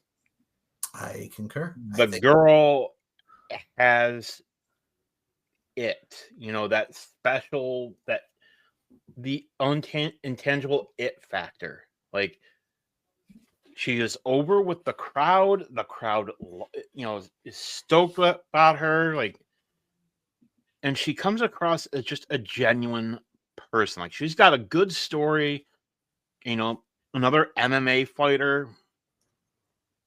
And, you know, I think, didn't she have an underground match with Natty? And Shayna, yeah. At TNA. Oh, TNA? No, it was on NXT. Both her and NXT. And then they did it at no, yeah, it was at NXT. I was thinking at Bloodsport. But it was NXT. But no, she's got some potential, and I really think the time is coming to move JC up to the main roster. You know, there's not much more for her to do. So we're looking end of September. I'd say you have Lola win the title, have JC debut on the main roster in the Rumble. I like that. And another layer to the SmackDown women's division. I put her on SmackDown. I don't think I put her on Raw. I think you have a lot of people she could work with on SmackDown, like Julia. And I think as Zelina Vega, there's so many people that she can mix it up with. And speaking of mix it up with, before we even get into the other three matches, Ava, that girl Ava. That girl Ava. We can smell what that girl's cooking. Sorry, Dwayne. Sorry, Dwayne. See what I did there? I saw what you did there. So she's in her office, and she brings in Sol Ruca and Zarya.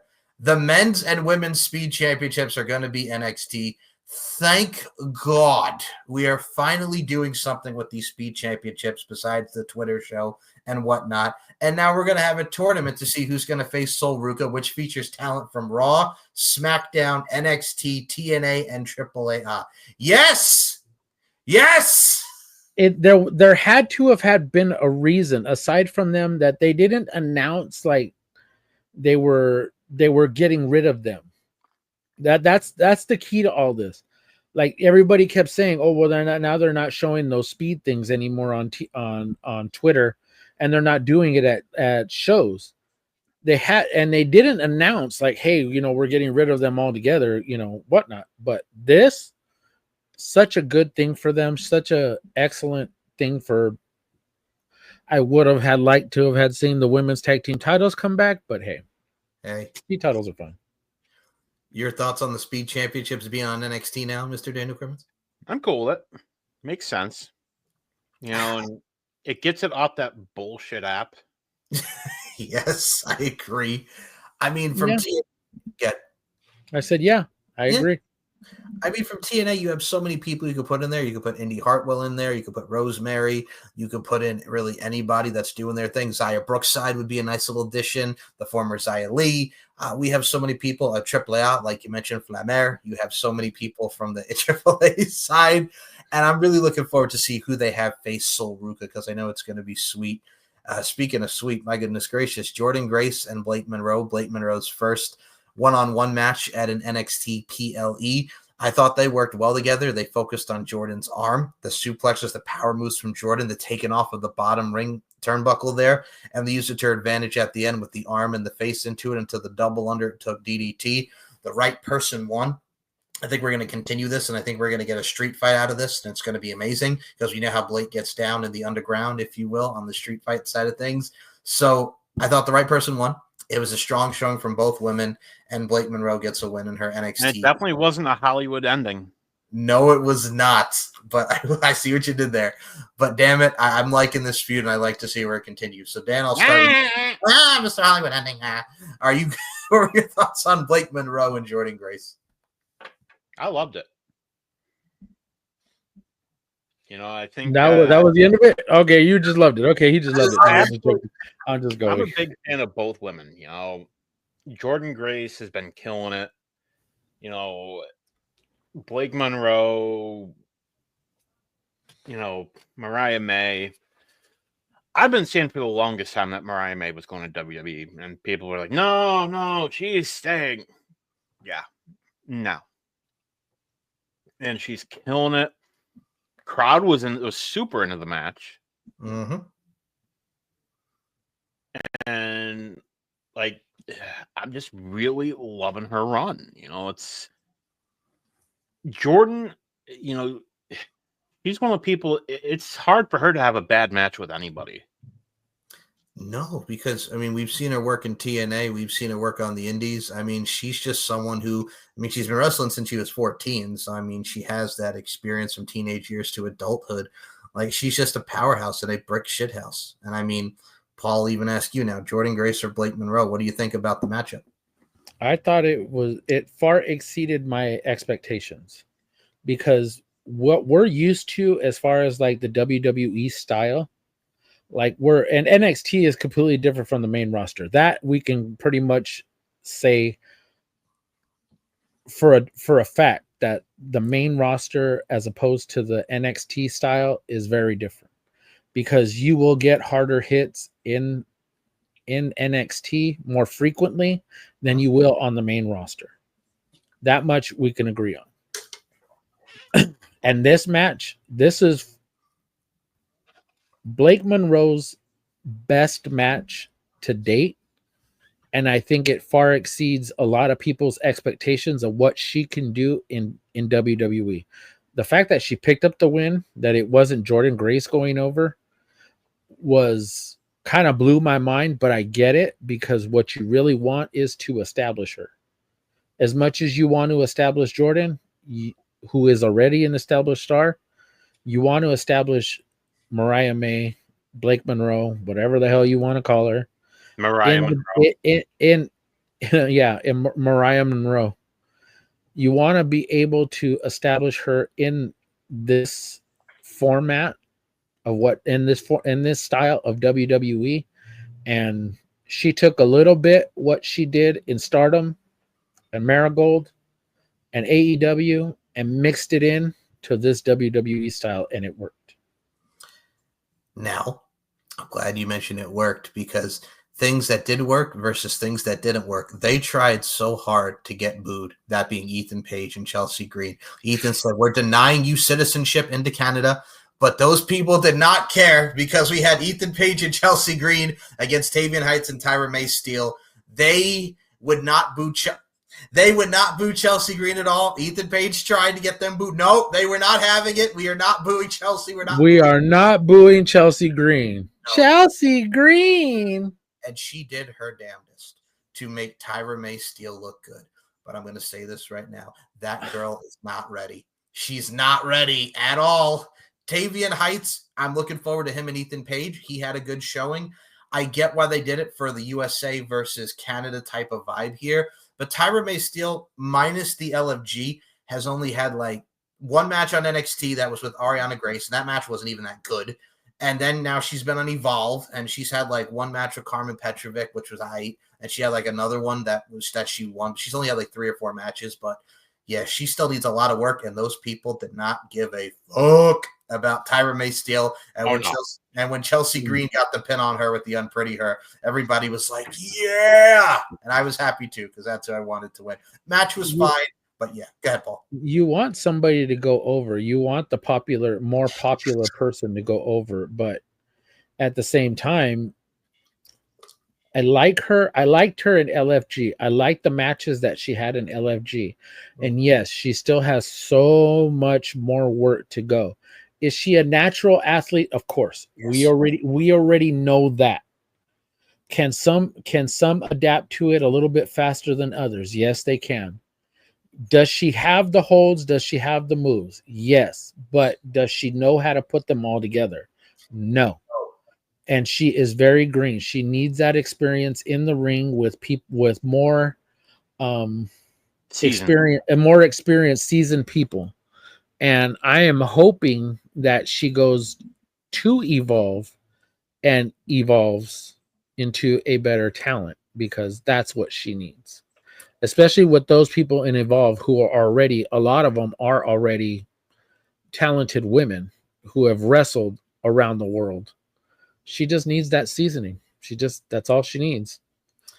I agree. And I mean, the match wasn't bad, but you can tell, like, man, if they don't have Ethan Page and Chelsea Green win this crowd's going to riot. If they lose this match. You know, I think Chelsea is over his shit. You know, I keep going back to something that we saw on Unreal. And since I saw it, I can't get the idea out of my fucking head. You know, Women's Royal Rumble numbers 28 and 29. They're the only two in the ring, and they eliminate themselves. It counts down to number 30. You know the number 30's already won it, and it's Chelsea Green. That idea, like I keep thinking of that, and it's like that would actually work. And Chelsea Green, whether they want to do it or not, Chelsea Green is over with the crowd. Like, the crowd loves her. She can do no wrong. Like, and Ethan Page, they're starting to do the same with him. Because he's such a good natural heel. And can we just say Tony fumbled? Oh, God, absolutely he did. Dan, do you want to comment about Tyra May Steele's greenness? Yeah. She's got a lot of potential. Like, yes. She's still very, very new. Having said that, like, the match would have been a lot worse if you didn't have Chelsea Green in that match. I would definitely wholeheartedly agree with you on that. I think, I will say this, with Chelsea Green, having her on SmackDown, have Ethan Page with her. I would like to see that.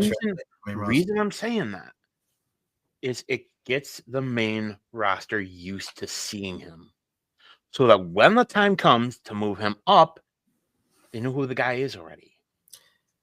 I like that a lot. I do, because I mean, those two have such natural chemistry. Besides being that they're both Canadian, they both feed off each other. They're both natural heels. I think when you get Tavian by himself and he's not with Tyra May Steele, I don't think this was all Tavian. I think there was more they didn't like her. But I think it's one of those things where you put Tavian and Ethan Page one-on-one, you have Ethan beat him, but you give Tavian the shine, much like you did with Miles with Obafemi. I'm for it, but Tavian is God, this kid. The jackhammer spot was sweet. Like, he got some height on that, the belly to belly, the overthrow. My goodness gracious. Like, he has a lot of potential. And I mean, speaking of potential, we got to talk about it, y'all. Obafemi. I have one more thing real quick about look, we know what Kurt Angle used to do. We know Kurt Angle's resume. Kurt Angle, as soon as he came out of wrestling or actual wrestling, before he became an actual wrestler, it took him a little while to acclimate. Tyra just needs a little bit longer. Give her the time. Give her the reps. She'll be fine. Yeah, I agree. And speaking of someone who is fine after this victory, look, man, you can't be talking about me and the doc, like that, man. Can't be calling us out and saying that we fine, man. Look, Doc, see what this man does? He be calling us fine, and then let me tell you something. Let me tell you something, brother. Let me tell you something, bitch, brother. Let's get to all right. Now that we're talking about somebody who's fine, let's get into the main event, as it is Obafemi and Javon Evans. Holy hell! Oh, he flung around the ring. Friggin' Oba just dumping that boy. The clotheslines, the power moves. Friggin' Javon getting the cutter. The ref bump. Friggin' we hits him with the cutter 1, 2, 3, but the friggin' foot's under the rope. The original ref comes up. They're arguing. And then Obafemi just yeets this poor man through the announce table, much like the Trick Williams spot on Tuesday. Poor Javon Evans got yeeted. Then, of course, he hit him with the fall from grace 1, 2, 3. This was the perfect precision of the underdog winning it but not really winning it. The dusty finish. Javon, We haven't seen that in a while. Yeah, I know. And the hope spots and Oba both men looked great coming out of this. And then, of course, Ricky Saints would come out and said, I got next, even after Josh Briggs in the back was like, no, I got next. But Oba Femi and Ricky Saints, I'm for. But before we even get to that point, Paul, your thoughts on Oba and Javon, because this was an incredible main event. Javon Evans will be your next NXT North American champion. Now, here's why. Because that boy can fucking go. We already know. We've already seen the past, year or so that he's been there. Almost 2 years that he's been there. We know the boy can go. But man, this showing, him and Oba went out there and killed it. Shout out to Oba Femi, man. That man is a damn beast, and he works with smaller, faster guys probably better than a lot of other guys on the roster do, and in the industry. But man, he made Javon look like a fucking star. And Javon, for all his experience, made Oba Femi looked like a fucking powerhouse. Agreed, man. It's one of those things, too, where you have the perfect David and Goliath style matchup. And this was just that. And I mean, Paul, I'll ask you as a follow-up, what do you think about Oba Femi and Ricky Saints? I'm here for it. I really, really do. And this will be, once again, we'll go back to Tony fumbled, because that's going to be the chant the minute that becomes NXT champion. Go ahead, Dan. Say it. Tony fumbled. Who's there? Tony fumbled. So, Dan, your thoughts on the match between Oba and Javon, and Oba and Ricky Saints afterwards? Oba versus Javon was fantastic. It was one of those matches where if either guy had won, cool. Do I think Javon is necessarily the guy to do it? I would say if he did, it shouldn't be a long run. We haven't had a short NXT title run in a while. That's true. So, but I do like your idea, Paul. Have Javon Evans be the guy to beat Ethan Page. Oh, with their history, absolutely. So, just great match. The dusty finish was cool. Maybe we get a fatal 4-way for the NXT title. Because, Javon can say he pinned Oba Femi. He pinned him 1, 2, 3. So there's that. You have Josh Briggs, which nobody fucking cares about Josh Briggs. That's horrible. And that's horrible. Like, if you think of your world title picture, like, they haven't done enough to make us care about him. I mean, besides the Inamura match, which was great, Josh Briggs is just like, yeah, okay, whatever. They haven't done enough. They haven't. They made us care. They made us care about Oba Femi. They made us care about Javon Evans.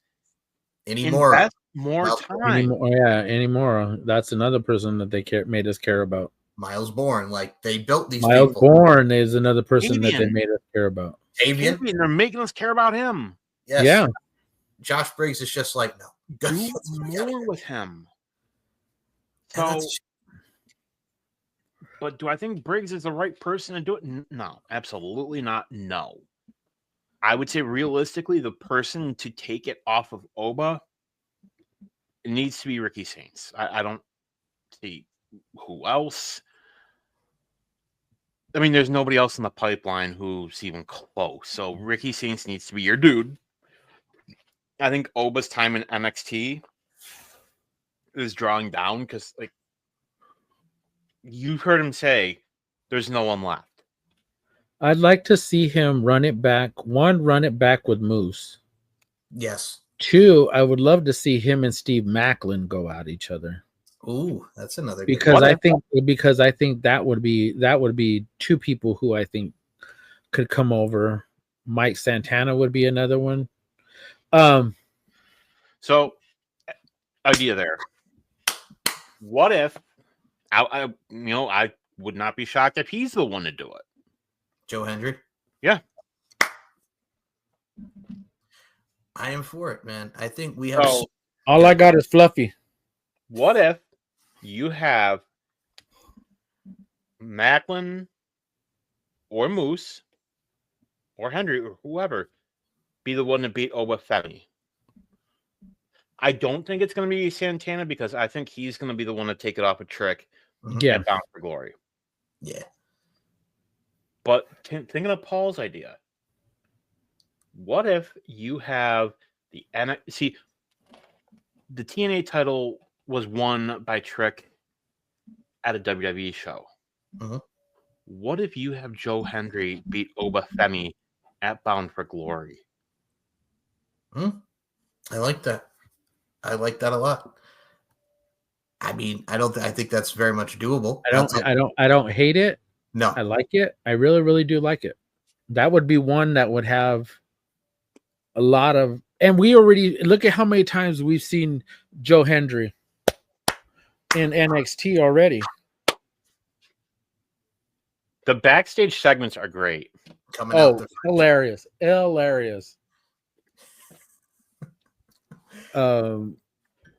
The Dark State one was the best. Yeah. You guys did it. Yeah. You want me to you don't want us coming Him from coming out of the refrigerator. That Yes. one was comedy. You guys don't want us coming from behind. Why you gotta say it like that, man? What a strange young man. What a strange young man. Anyways. As an aside, yes, I'm loving what they're doing with Charlie Dempsey. Yeah, I mean, and I think what you need to do with him, put him with his dad. That is definitely something that needs to be in the works. But they got to do something since it's just him and Ren now. So I'm for it. I think before we jump off, I need you to play that clip by Natalia. Oh yes, okay. So insert Natalia. We're talking about specifically about everything that happened this past Monday between Becky Lynch and Natalia, and everything that seemed to have occurred. But a lot of people really, really wanted Natty. They didn't want Natalia. Everybody wanted Natty to come out, but here is Natalia, who Becky Lynch specifically started talking a whole lot of crap shortly after that match. And what came about was this by Natalia talking about the Natty persona. Becky Lynch doesn't get to decide when she gets Natty. Becky Lynch does not get to dictate when she gets Natty. And so Becky, of course, thought she was really clever when she put out a little tweet saying, like, I don't want Natalia. I'm sick of Natalia. I want Natty. Well, Becky, in all honesty, you don't get to decide when Natty comes to play. You can be a bully to Maxine, you can be a bully to Nikki Bella, and you can be a bully to Natalia. But you do not get to decide when Natty gets to come and play. Natty will fucking decide that. Judging from what you just said, it's not a matter of if, it's a matter of when. It's a matter of when, and it's a matter of everything being aligned. Natty will not come to play unless everything is ready for Natty. And so when I feel that Natty is ready and able, and it's the right moment, and the right time, and the right place, the right everything. That was Natalia talking to On Busted Open, specifically to one Dave LaGreca, who actually pointed out, both him and Bully Ray said they wanted to see Natty. They wanted to see Natty versus Becky Lynch. They didn't want to see Natalia. So I don't understand why we got what we got. But you poke the bear, you know what's going to happen. You get honey. Don't ask me why. They take your picnic basket. Hey, boo-boo. Hello, boo-boo. So, dude, we don't. I want to see Natty. I want to see Natty versus fucking the low key legend Natty Neidhart versus Becky Lynch. Same. Give me what I want. Come on, Triple H. Give it to us in an underground match. No, I don't want an underground match because then they're gonna beat the hell out of her. I want to. Well, actually, yeah, maybe I'm an underground match. All right, I see you. Well, what we do see is the love unsanctioned. What we do see is our love for Natalya and our love of professional wrestling each and every week. So that will conclude the weekly review, and we'll have more stuff to talk about next week, as it is the Clash in Paris. As we have another Paris, we have another show next Sunday that we're going to discuss. I'm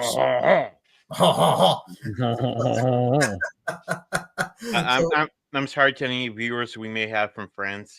Sorry. Yeah, sorry. My apologies. So with that being said, y'all, before we close this out, Dan, we'll start with you. Where can we find you on the social medias? The floor is yours. Link's going to be down below.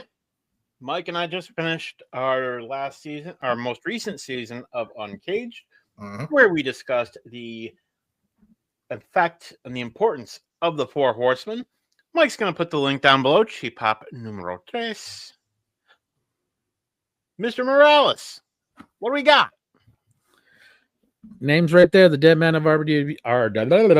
The Dead Man of RWT. See, I knew what the hell I was trying to talk about. But anyways, you can find me on Twitter. You can find me on YouTube. But if you really want to find me, my link tree will actually be down below. All of my socials are on there.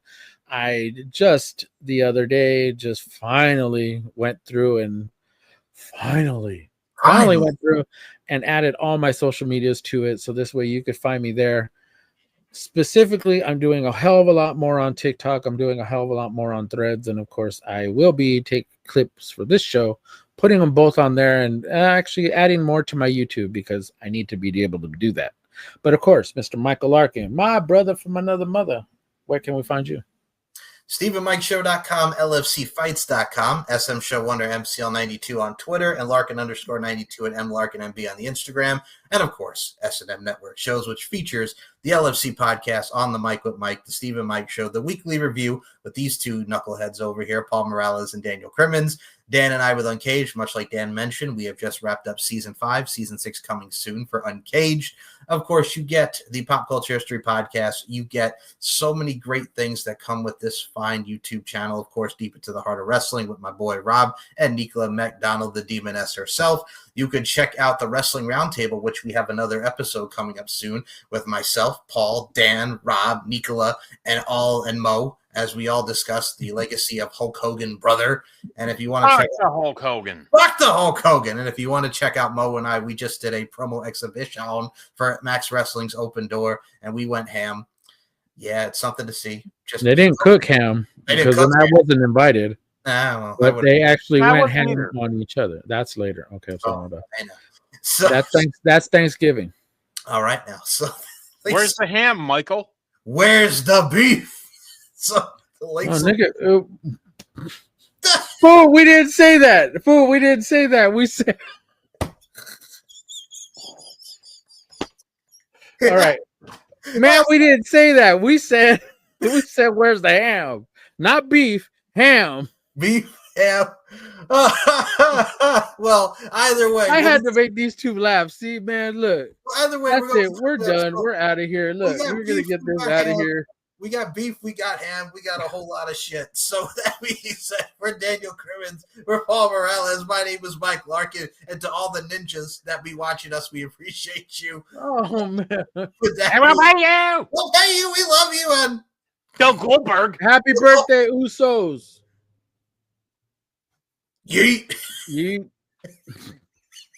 I don't ever slow up, no I don't take shit. I got no love for the fakeness. If you wanna play tough and wanna hate this, I'll always show up. I don't ever slow up, no I don't take shit. I got no love for the fakeness. If you wanna play tough and wanna hate this, I'll always show up and make a statement. I don't ever slow up. The past is gone. Now is the future.